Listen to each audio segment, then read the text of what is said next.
So there was this one time I was looking at myself in the mirror, giving it a good smile. And for the first time ever, I thought to myself, whoa, like your teeth are looking a little yellow. Which is weird because dental hygiene's totally my thing. But I was like, why in the world is my teeth yellow? Nevertheless, I thought I'd try whitening strips. So I jumped in the car and I drove down to the local Target and I found the Target brand whitening strips that my sisters would get. And I looked down at the price tag and it was $40. And so I sat there for a minute just contemplating if I should buy this or not. And I ended up putting it back on the shelf and walking out of the store. And did I have money to buy the whitening strips? Yes. But I put them back because I couldn't bring myself to spend $40 on the whitening strips when I thought of all the better things that money could be going towards than just making my teeth look better to the world. Many people of this world subtly direct us to be unhappy with the way we look. So we spend time, energy, and money to alter our bodies, clothes, makeup, hair, teeth, to be accepted by this world. Today I'm going to address why we should not change ourselves to adapt to the world's standard of beauty and acceptance, and why so many of us feel the need to change our bodies. In a recent study given to BYU students, half the girls polled at a healthy weight said they thought they'd look better if they lost weight. And to be honest, I'm a part of this group, and I hate that I am. I think of all the much more important things that I could be thinking about, and yet all my thoughts come back to my next weight loss strategy, or how much better I'll look when I lose 10 pounds. In the end, this has had a very negative effect on me, my self-esteem, and my relationship between me and my food. For someone who is at a healthy weight, striving to lose weight is wasting time on a superficial desire to reach an image that the world has set for the standard of beauty and acceptance. Stephen Hawks, a former BYU professor, has an idea of a possible remedy for this situation. He has experimented and lived with what he calls the no-diet diet, and he swears by it. He does the opposite of what any other diet says and restricts no food and eats what he wants, when his body physically wants it. He calls it intuitive eating and says, it won't give you six-pack abs, but it'll give you a healthy lifestyle. We don't all need six-pack abs. What we need is a healthy relationship with our bodies and the food we put in them.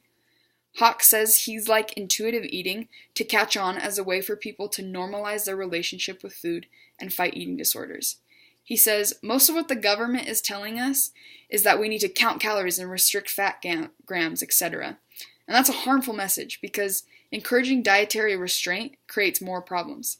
He hopes intuitive eating will be adopted at a national level, and I also hope that I can adopt the habit. Along these same lines, Sandra Amont, neuroscientist and author of the book Why Diets Make Us Fat, has dedicated much research to finding the negative neurological effects of dieting. It's something the world tells us to do, but only teaches girls to, in her own words, measure their worth by the wrong scale. She remarked in her TED Talk in 2014 that the sad truth is 80% of 10-year-old girls in the U.S. say they've been on a diet. 10-year-old girls do not need to be on diets.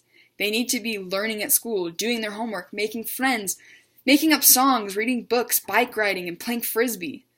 Their thoughts should not be on losing weight. It seems like every website I access has ads for new diets and workouts to lose weight fast or to get rid of stubborn fat. And driving north from Provo to Salt Lake City on the Interstate 15, about half the billboards I see are advertising for needless cosmetic surgeries and procedures. Statistics found on the Real Self Trends webpage show that in 2016, Salt Lake City had about 3.12 plastic surgeons per 100,000 people living in the city. And it's only second to Miami, Florida, in number of plastic surgeons per capita. $13.5 billion were spent in the U.S. alone on plastic surgery in 2015. Some may say that this is the world we live in, so it's acceptable to follow suit and fit in. The truth is, these procedures are absolutely unnecessary. Think of all the starving mouths that could be fed with that $13.5 billion. One major cause to this superficial focus is the media. We spend hours a day consuming media and it influences us. The images seen in magazines, movies, and ads brainwash us into thinking that that is what we must look like, and then we strive for it. Seeing images and headlines like these are destroying the confidence we have in our bodies and making us want to waste our time and energy changing them. I admire graphic designer Kathleen Young, who decided to take a stand against this and recreated the September 2016 issue of Girls Life magazine, the cover. And she replaces lines advertising for things like your dream hair or the new denim checklist or how to wake up pretty with more meaningful lines like your dream career or the new dreamer checklist or wake up hungry, healthy foods to power you through the day. This is what we should be teaching the young people to focus on, not meaningless, superficial things. I stand with Miss Young and agree that yes, we can do better. Think about how much time, energy, and money could be put into our jobs, families, and serving people around us if we didn't spend it on cosmetic surgery, makeup, teeth whitener, diet programs, and expensive clothes. Think of how good we could do with our thoughts if we were not preoccupied with calorie counting.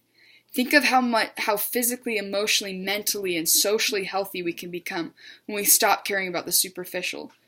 In the words of Elder Russell M. Nelson, your body, whatever its natural gifts, is a magnificent creation of God. It is a tabernacle of flesh, a temple for your spirit. Who are we? We are children of God. Our potential is unlimited, and our inheritance is sacred. If we change the current thought process, we would reach the measure of our creation. Our very beings would change, and in turn, the world would change.